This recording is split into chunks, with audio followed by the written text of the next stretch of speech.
Merci, bonjour à tous. Madame la ministre, merci beaucoup d'être là. C'est un honneur pour moi d'animer ce qui est un temps fort, cette ouverture de l'après-midi, et un temps fort politique.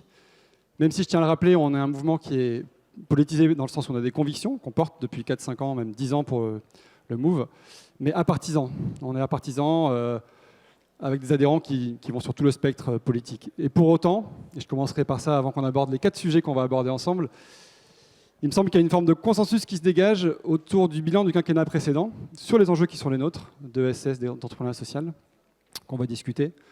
Il y a des choses qu'on a évidemment appréciées, notamment, pour en citer quelques-unes, le soutien au secteur associatif, le soutien notamment financier pendant la crise Covid, qui a été massif et généralisé et très apprécié. La dynamique du secteur de l'insertion. L'insertion a changé d'échelle probablement sous le quinquennat précédent, et je pense que c'est assez unanime dans le secteur et assez salué. La dynamique Un jeune, une solution, portée par Thibaut Guilluy, qui est quelqu'un qu'on connaît bien, les entreprises s'engagent, quelque chose qui nous paraît aussi un beau succès et quelque chose de très positif. Sur le reste, il y a une forme de frustration, on reste sur notre faim par rapport à des choses qu'on pousse depuis longtemps et qui ont trait à la commande publique responsable, comment l'État est plus exemplaire dans son recours à des prestataires de l'ESS, comment il impulse, et il joue le rôle de locomotive de tête et de premier de cordée. Deuxième chose, comment on a des contreparties aussi à ce qu'on fait.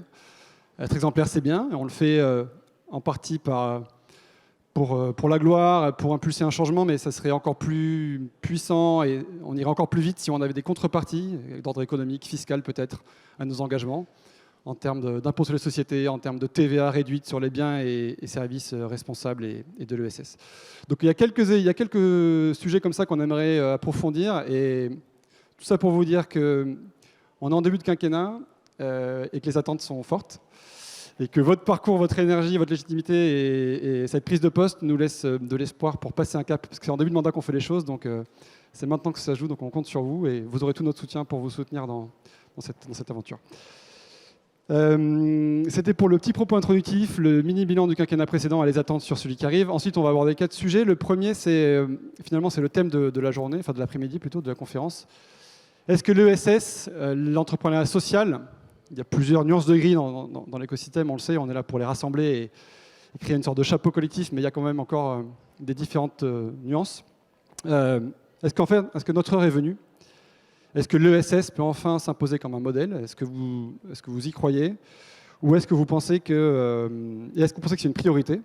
Ou est-ce que vous pensez qu'au contraire, après le Covid et avec les tensions géopolitiques et de matières premières, on a un prétexte pour déprioriser et dire là, à court terme, on va d'abord préserver la paix et faire tourner l'économie française, et la transition, c'est pour plus tard. Comment vous vous positionnez par rapport à ça ? Est-ce que c'est le bon moment, ou est-ce qu'au contraire, on peut déprioriser ces sujets ?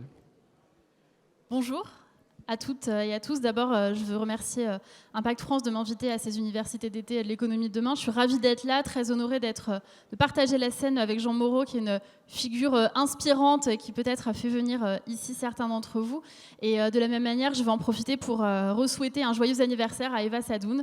C'est pas tous les jours son anniversaire, et je trouve que c'est un beau clin d'œil.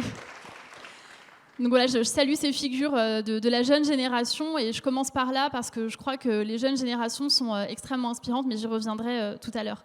Je vais commencer par répondre sur la question de la commande publique. Je partage complètement ce que vous avez dit. Très clairement, l'État a des leviers d'action en tant qu'employeur, en tant que financeur, mais aussi en tant qu'acheteur.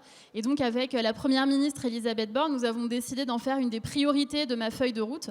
Il s'avère que je viens d'emménager dans les nouveaux locaux de mon ministère, et je suis un peu en colocation avec Stanislas Guerini, qui est ministre de la Transformation publique. Et donc ensemble, nous dressons une feuille de route commune sur les engagements justement de l'État et sur la commande publique, avec ne serait-ce que pour commencer peut-être un catalogue des entreprises de l'ESS par lesquelles on peut passer, ou des entreprises à impact auxquelles on peut adresser des commandes publiques, pour ensuite inciter chacun à s'en emparer.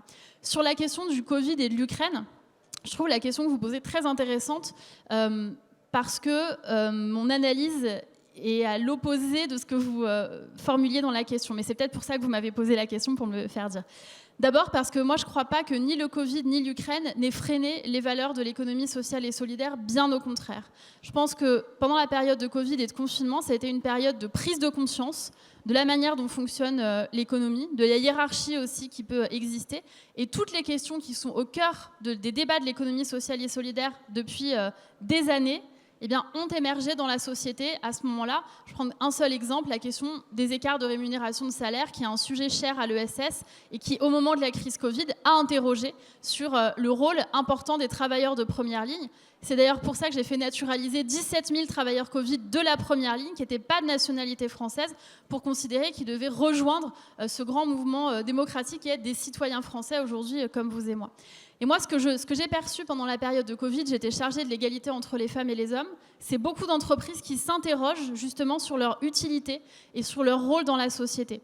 Je pense par exemple à ces entreprises de la grande consommation qui ont ouvert des points d'écoute avec les associations pour les femmes victimes de violences, en considérant qu'au moment où elles sortaient faire leurs courses, eh bien, c'était le moment de recueillir leurs paroles et de les soutenir. Je pense aussi à toutes ces entreprises qui étaient vides du fait du confinement, et qui ont proposé d'être hébergeurs de femmes ou d'enfants victimes de violences.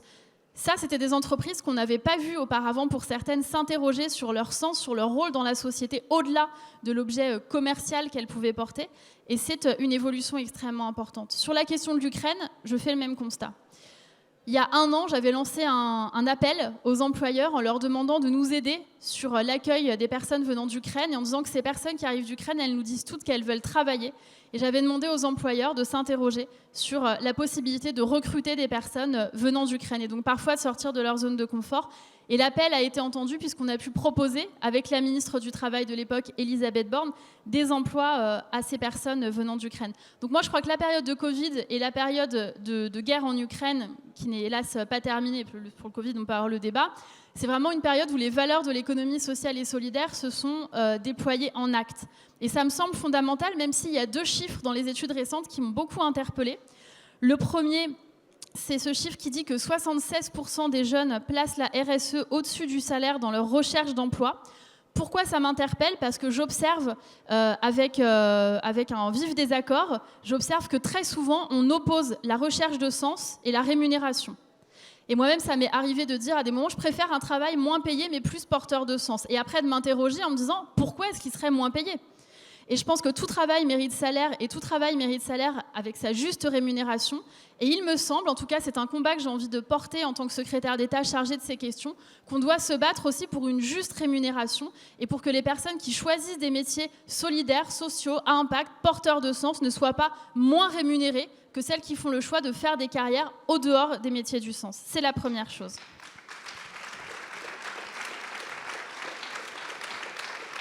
Merci. La deuxième, c'est que 80% des Français se disent prêts à changer de marque ou à changer de consommation si les marques ne correspondent pas à leurs valeurs. Et pourquoi ça m'interpelle ? Parce que j'observe qu'il y a une abstention de plus en plus grande, qu'on fait de moins en moins usage de sa carte électorale.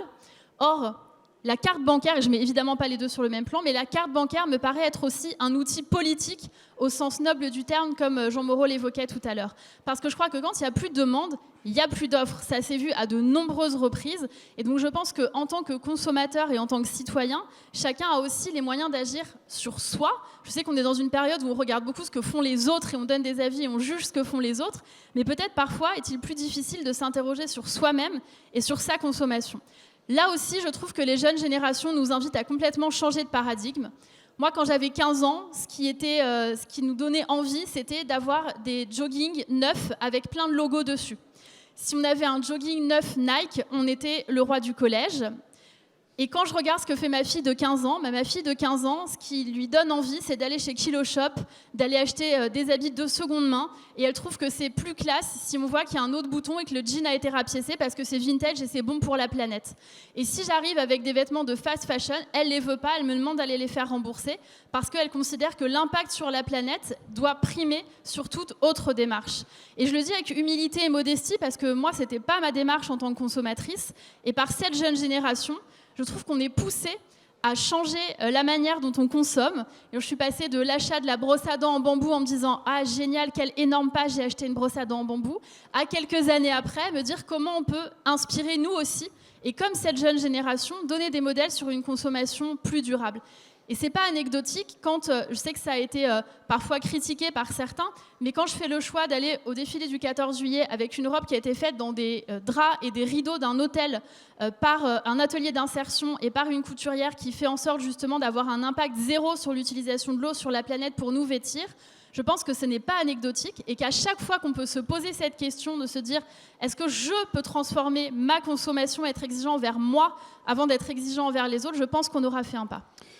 Tout à fait. Alors justement, pour rebondir là-dessus, parce que c'est cette tendance de fond qui est celle selon laquelle on a du vent dans les voiles dans l'écosystème, puisque les planètes s'alignent entre les consommateurs et consommatrices, comme vous l'avez dit, entre les financeurs qui vont vers des solutions vertueuses, entre les talents qui ne veulent plus travailler, comme on l'a vu dans les fêtes de diplomation des grandes écoles ou des facs.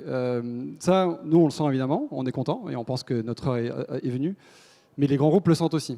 Et donc, comment on évite le risque de greenwashing et comment on évite que nos modèles soient peu à peu appropriés et dénaturés. Nous, on a fait un choix au Mouvement Impact France, c'est d'aller vers l'ouverture. On était le monde des entrepreneurs sociaux historiquement et on a fait un pas de côté pour aller chercher des gens qui étaient plus loin de nos bases.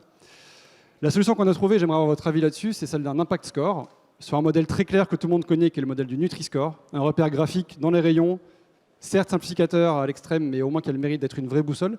Est-ce que vous y croyez à l'impact score ou est-ce que vous pensez que c'est une usine à gaz et que ça sera trop compliqué à mettre en œuvre ? Est-ce que vous croyez à cette boussole de consommation pour les biens et services responsables? Et si oui, comment pouvez-vous aider sur ce projet? Alors, non seulement j'y crois, mais il y a 2 ans de ça, j'ai écrit un livre entier sur le sujet qui était un roman. Alors, c'est une fiction, mais qui était un roman qui mettait en scène une entreprise qui faisait du greenwashing et du bio-washing et face à laquelle un jeune député voulait mettre en place une transparence totale sur la composition des produits avec un score qui, justement, mesure cela. Donc, j'ai probablement à un moment entendu une interview dans laquelle il en était question et c'est resté. Mais je le dis en clin d'œil parce que là, c'est une fiction. Et à la fin de la fiction, bien évidemment, tout se termine bien. Il y a une fin heureuse. L'entreprise est rachetée par un collectif de mères célibataires qui ont fait un atelier d'insertion. C'est un roman. Dans un roman, on se permet tout ce qu'on veut. Tout ça pour dire que oui, j'y crois complètement. Et je vais même aller plus loin. Pour moi, la question de la mesure de l'impact est fondamentale. Comme peut-être vous le savez, pendant 2 mois et demi, je n'étais plus membre du gouvernement et pendant ces 2 mois et demi, j'ai travaillé à la création d'une entreprise à mission qui mesure la performance et notamment la performance sociale en matière d'égalité femmes-hommes et en matière de préservation de l'environnement. Donc moi, je crois que la mesure de l'impact, c'est vraiment la clé de tout parce qu'on est passé de l'ère du constat où l'enjeu, c'était faire partager le constat. Maintenant, il me semble que le constat est grandement, en tout cas majoritairement partagé, à la mesure de ce constat. Et donc, effectivement, la question du greenwashing, du social washing, elle est absolument importante. Mais je crois qu'aujourd'hui, les entreprises ont compris qu'elles ne pouvaient plus tourner le dos à la société, que ce soit pour des questions de recrutement et d'attractivité des talents dont elles nous parlent beaucoup, ou pour des questions tout simplement de transparence. Donc oui à l'évaluation par ses pairs, l'évaluation par des réseaux, par des observatoires, par des bonnes pratiques à valoriser. Et je pense que c'est un combat à mener aussi en européen, avec la directive CSRD. Et je veux saluer Olivia Grégoire, je ne sais pas si elle est déjà arrivée, mais en tout cas, il y a eu un gros travail mené dans le précédent quinquennat par Olivia Grégoire, par Bruno Le Maire, sur cette question pour faire en sorte qu'on arrive au niveau européen, après l'adoption de cette proposition de directive par la Commission européenne, à cette obligation pour les entreprises de calculer cette performance et d'adopter des plans pour être conformes à la limitation du réchauffement planétaire. Ça, c'est un premier travail qui me semble extrêmement important. Maintenant, je dis aussi, soyons vigilants, et ce sera mon rôle en tant que ministre d'être extrêmement vigilante sur tous les modes de calcul qui peuvent exister. Parce que dans les scorings, il y a parfois tout et n'importe quoi. Moi, je ne veux pas donner une médaille à une entreprise ou lui donner des points dans un scoring parce que ses fournisseurs ne font pas appel à la traite des êtres humains. Ça me semble quand même être la moindre des choses. Or, ce sont des scorings qu'on voit proposés par certains pays dans les débats. Donc, je trouve ça fondamental. Et par ailleurs, je voudrais ajouter quelque chose. On dit attention au greenwashing. Et moi, j'ai envie de dire attention à l'inverse du greenwashing. Et je n'ai pas trouvé de mots pour l'expliquer, donc je vais essayer d'être un peu plus longue pour vous expliquer à quoi je fais référence. Dans les entreprises, l'économie sociale et solidaire, et dans les entreprises à impact de façon générale, j'ai compris qu'il y avait des enjeux de sobriété, et parfois même de sobriété dans la communication. Et parfois, il m'est arrivé dans les années précédentes de rencontrer des entreprises qui font des choses absolument incroyables, formidables, qui font de l'innovation sociale, qui sont responsables au-delà de tout ce que les scorings pourraient vouloir noter, mais qui ne veulent pas en parler. Soit parce qu'elles me disent, si j'en parle, ça va se retourner contre moi au moment où je serai faillible, soit parce qu'elles me disent, je ne veux pas en parler parce que je ne suis pas encore au top de ce que je peux faire, il me reste encore des petites marges. On était en séminaire avec mon équipe en Sarthe et on nous a présenté notamment l'activité d'un chocolatier qui est fait du bio, du responsable, des circuits courts, qui a même racheté l'entreprise d'insertion qui était son fournisseur puisqu'elle était en train de péricliter pour maintenir les emplois. Bref, elle est modèle, mais elle nous a dit on ne veut pas le dire, on ne veut pas communiquer là-dessus, parce qu'on n'a pas envie que ça se retourne contre nous. Et donc moi, je pense que la communication, c'est pas sale, c'est pas mauvais nécessairement, et ça peut être autre chose que juste acheter mon produit, manger mon yaourt, etc. Et ça peut aussi soutenir un combat culturel qui est mené, puisque chacun ici, vous n'avez pas envie de communiquer juste pour vos activités, mais pour l'ensemble du secteur de l'économie à impact. Et donc ce travail, je pense qu'on peut peut-être le mener ensemble pour avoir une réflexion sur la manière dont on peut davantage mener ce combat culturel en nous servant de la mesure, des outils de mesure, mais aussi de tous les autres outils de communication qui peuvent se mettre à notre disposition. Je vais rebondir là-dessus parce que c'était pas prévu, cette séquence n'était pas prévue, c'est pas une pièce de théâtre, mais il se trouve qu'on a vécu exactement ça sur Phoenix, qui est la boîte que je dirige. On a fait une campagne de communication un peu agressive sur les réseaux sociaux et dans la rue, et on s'est fait taper dessus sur Twitter, sur Facebook, etc. Exactement pour ce qu'on vient de se décrire, c'est-à-dire nous on pensait prêcher la bonne parole et passer un message anti-gaspillage alimentaire, consommation responsable, et faire vivre notre marque aussi, pour être honnête. Et ça a été jugé comme complètement orthogonal à nos valeurs, au fait qu'on soit dans l'ESS, que j'ai le rôle que j'ai aujourd'hui, etc. Donc on a vraiment senti, incarné et vécu cette espèce de contradiction qui est parfois compliquée à vivre pour les structures de l'ESS, où on n'a pas un syndrome de l'imposteur, mais presque on s'auto-censure souvent par rapport aux solutions qu'on a. Et donc on laisse la place et la part de voix à d'autres. Donc merci de cette place décisive. Et j'enchaîne sur la troisième question qui est... Ici, on est entre pionniers, en tout cas entre gens convaincus ou à minima intéressés, curieux de l'écosystème, de la transition. Côté grand groupe, on est encore loin d'avoir gagné la bataille, mais on sent que ça commence à bouger au CAC 40, au SBF 120, parce qu'ils ont les moyens, parce qu'ils ont des directions de développement durable, des fondations, des directions RSE, donc c'est déjà un premier pas. Si on veut que l'ESS soit un modèle, comment on arrive à convaincre le gros tissu de TPE, PME, notamment dans les territoires, en région, qui sont plus loin de nos bases, et comment on les ramène, et comment on leur fait prendre conscience que c'est important, que c'est maintenant, et qu'on les aide à financer la transition. Est-ce que vous avez un plan là-dessus, une vision, peut-être aussi avec Olivier Grégoire, qui est ministre des PME, mais comment on va travailler sur ce ventre mou qui doit embarquer avec nous dans la transition ? Bien sûr, et je vous remercie de le préciser. Effectivement, votre mot d'ordre aujourd'hui, c'est la sobriété, et il vous a évidemment apparu que c'était un mot d'ordre pour le gouvernement aussi, même s'il me semble que vous aviez été pionnier sur le plaidoyer autour de la question de la sobriété. Je vous remercie de poser la question des entreprises. Moi, je ne veux pas du tout opposer les uns aux autres. Mais enfin, il y a un discours qui m'agace profondément autour de la sobriété, notamment dans les médias ou dans les débats politiques.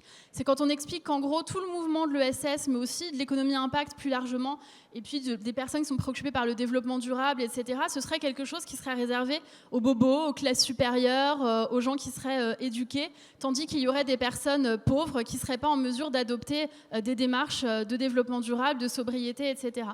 Pourquoi ça me met en colère d'entendre ce type de discours ? Parce que je pense que, par exemple, quand on parle de la sobriété énergétique, toutes les personnes ici dans la salle qui, comme moi, dans ma jeunesse, ont eu à connaître les réductions d'EDF, de consommation, quand juste avant de vous couper l'électricité, on vous réduit votre consommation, on sait parfaitement qu'on ne peut pas mettre à la fois le chauffage soufflant sur un et la plaque sur deux pour se faire un repas et pour faire à manger à ses enfants. Donc je pense que cette opposition sobriété-pauvreté qu'on entend de plus en plus dans les débats, elle est absolument insupportable et que l'un n'est absolument pas exclusif de l'autre, bien au contraire. Et je pense que cette manière de réfléchir à la manière dont on consomme, depuis des années, ceux qui l'apportent peuvent inspirer justement les grandes entreprises sur ce sujet. Et je sais que c'est un combat qui est mené par votre mouvement de longue date. Je suis convaincue que les valeurs de l'économie sociale et solidaire, pour moi, que je disais, il ne faut pas opposer les uns aux autres. De la même manière, je ne veux pas opposer les chapelles entre elles. Je pense au contraire que tout le travail qui a été fait, y compris le travail intellectuel, et ce n'est pas un gros mot de dire qu'il y a un travail intellectuel de réflexion sur la définition de l'économie sociale et solidaire et sur ce qu'on met derrière l'économie à impact, eh bien ça doit profiter aussi aux grandes entreprises. Et je vois de plus en plus d'entreprises qui ont justement envie de s'engager dans cette démarche et de la rejoindre. Et donc, hier, dans son discours, Elisabeth Borne appelait les entreprises à la sobriété, à une accélération de la transition écologique. Et j'ai envie de dire que dans tous ces changements profonds, en fait, la sobriété et la question plus généralement de l'impact qu'on peut avoir, eh bien, c'est à la base d'innovation et notamment aussi d'innovation sociale. C'est quand on s'interroge sur ces modèles qu'on peut commencer à innover et en tout cas, ça c'est ce qu'on voit concrètement avec toutes les organisations qui le font vivre. Et donc dans le ministère qui a été créé, que je représente aujourd'hui, on a fusionné 2 ministères, l'économie sociale et solidaire d'une part et la vie associative d'autre part. Et donc en fait, ce sont toutes les personnes qui considèrent que, on fait mieux ensemble que tout seul. Quand on lance une coopérative, une association, c'est parce qu'on a envie d'avancer à plusieurs, première chose. Et deuxième chose, c'est pour tous ceux qui veulent voir au-delà du profit et qui considèrent que faire du profit n'est pas une fin en soi et que l'apport et le rôle qu'on peut avoir dans la société est fondamental. C'est vraiment, à mes yeux, l'économie de la coopération par rapport à l'économie de la concurrence. Et je pense que c'est absolument incontournable en fait pour les entreprises, c'est une question de survie. On parle beaucoup de darwinisme. Le darwinisme, c'est pas la loi du plus fort en réalité.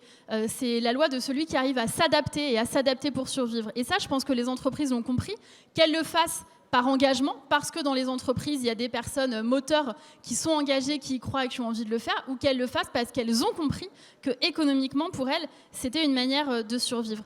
J'ai échangé hier avec le président de la CAMIF qui m'expliquait pourquoi il ferme son site et pourquoi il l'a fermé en protestation le jour du Black Friday, en m'expliquant à quel point, et vous l'avez sûrement déjà entendu raconter cela, mais en m'expliquant à quel point il était à ce moment-là critiqué, parce qu'on lui disait « mais tu vas perdre du chiffre d'affaires, tu vas perdre des clients si tu fermes ton site le jour du Black Friday alors qu'il y a toutes ces grandes promotions incroyables ».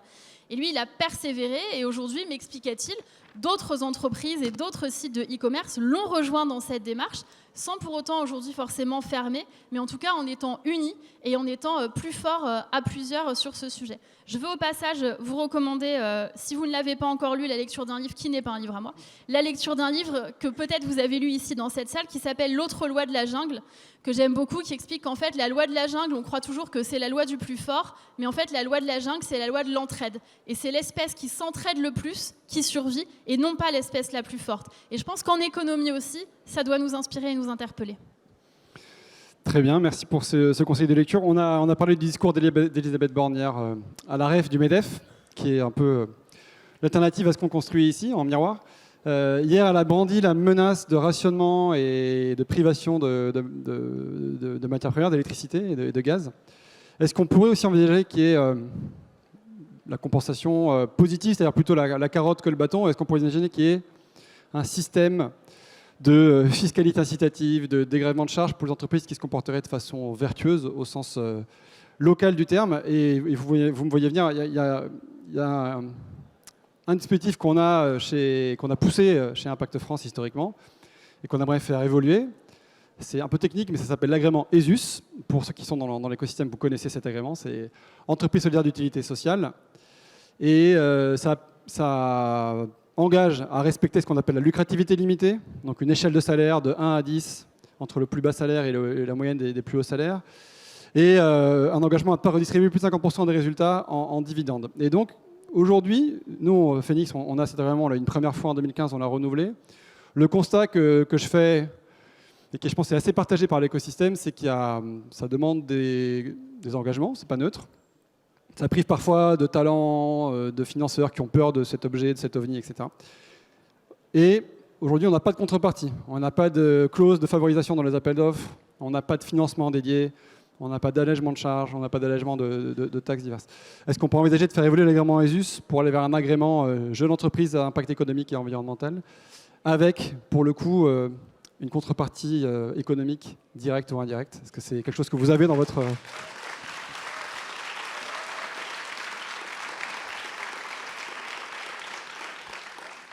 Bon, je pense qu'on n'a donc pas besoin de faire un référendum ou un vote à main levée sur l'ESUS.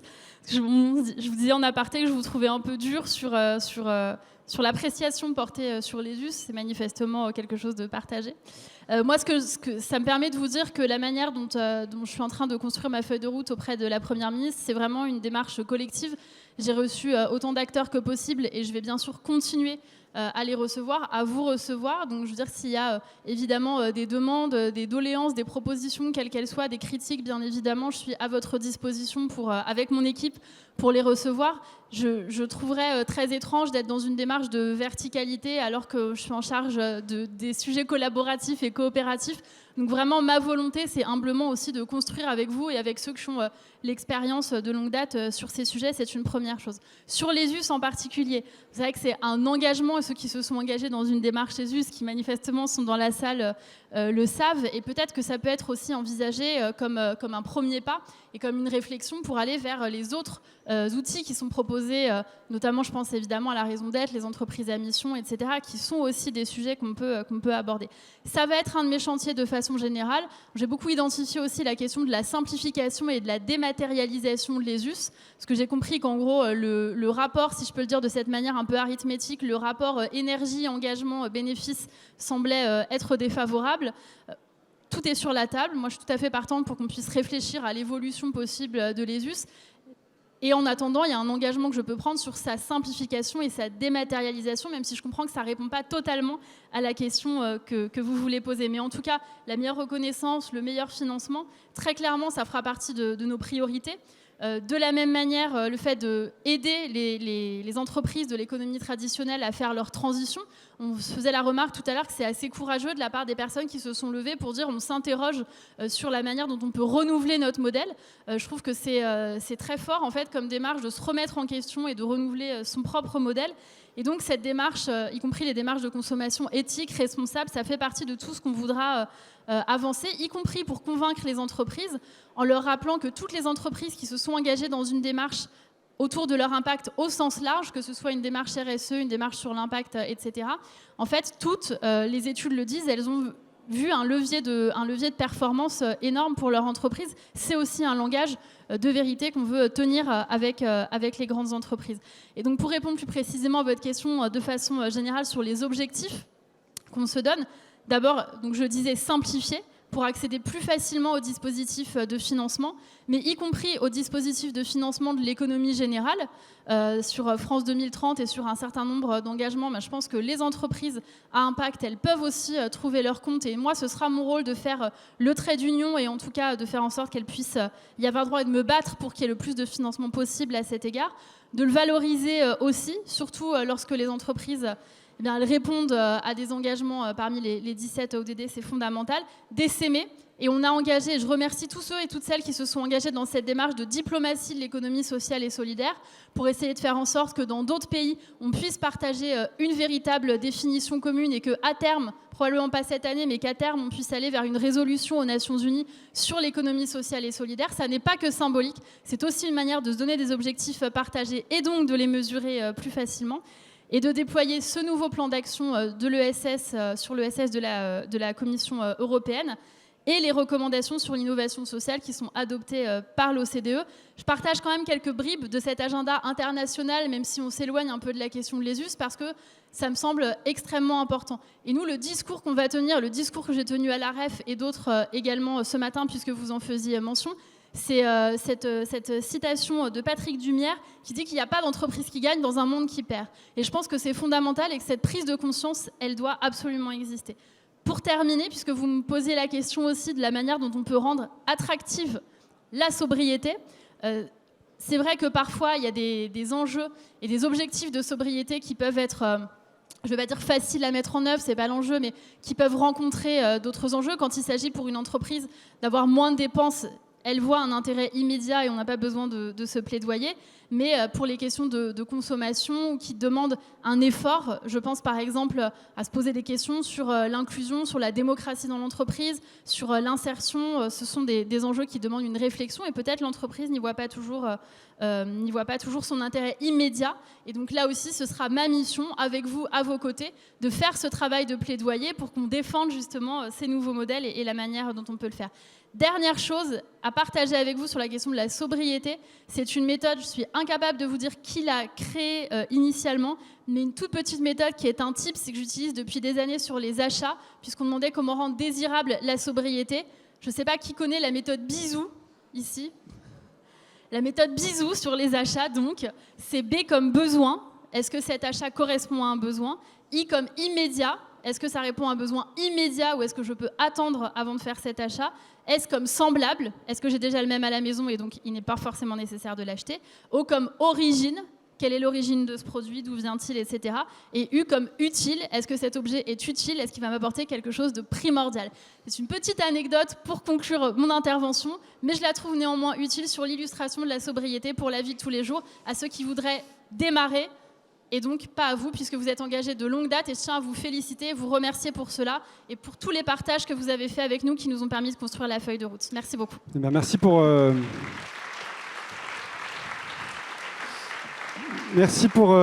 ce bisou final. Peut-être une dernière remarque qui n'était pas prévue, mais on a été un peu baladés, nous, à l'ESS. On a été au ministère de l'Environnement sous Christophe Itier, puis à Bercy avec Madame Olivia Grégoire. Là, maintenant, vous êtes rattaché à la Première ministre. Est-ce que c'est le bon endroit? Est-ce qu'on est définitivement ancré au bon endroit pour avoir le bon levier de pouvoir et de négociation? Ou est-ce que ça peut encore bouger? Comment vous interprétez ce rattachement à la Première ministre? C'est un bon signal ou... Oui, c'est évidemment un bon signal dans le ministère tel qu'il est formé. C'est un ministère, mais Olivia Grégoire donnera, si elle le souhaite, son analyse sur le sujet. Mais l'idée, je l'évoquais tout à l'heure, l'idée de la Première ministre et du Président de la République, c'est de regrouper ensemble deux ministères qui étaient avant l'un à Bercy, économie sociale et solidaire, et l'autre à l'éducation nationale, la vie associative. Et donc, partant du fait qu'on regroupe ces deux ministères et qu'on considère que toutes les personnes qui veulent aller, je le disais, au-delà du profit et faire ensemble, eh bien, peuvent se regrouper sur ce ministère, c'est un beau signal que de le rattacher à Matignon, et c'est un signal aussi d'intérêt de la Première ministre elle-même, même si bien évidemment ce qu'on fait se situe dans la pleine poursuite de ce qui a été fait précédemment et à Bercy par Olivia Grégoire avec Bruno Le Maire et à l'Éducation nationale par Sarah El Haïry pour la vie associative. Mais c'est juste une manière différente de voir les choses pour nous et d'y mettre beaucoup d'interministériel. Je pense qu'avec la loi Pacte et avec l'ensemble des mesures importantes que j'ai rappelées tout à l'heure et qui ont été menées pendant le précédent quinquennat, les fondations ont été posées. Et maintenant, la question qui se pose à nous, c'est comment on le fait irriguer, et notamment en interministériel. Et ça rejoint tous les enjeux qu'on a évoqués ensemble tout à l'heure. Donc je suis en tout cas à votre disposition pour poursuivre en privé les débats pour celles et ceux qui le souhaiteraient. Merci à tous. Je repasse la parole à... Merci Madame la Ministre. Merci pour votre présence.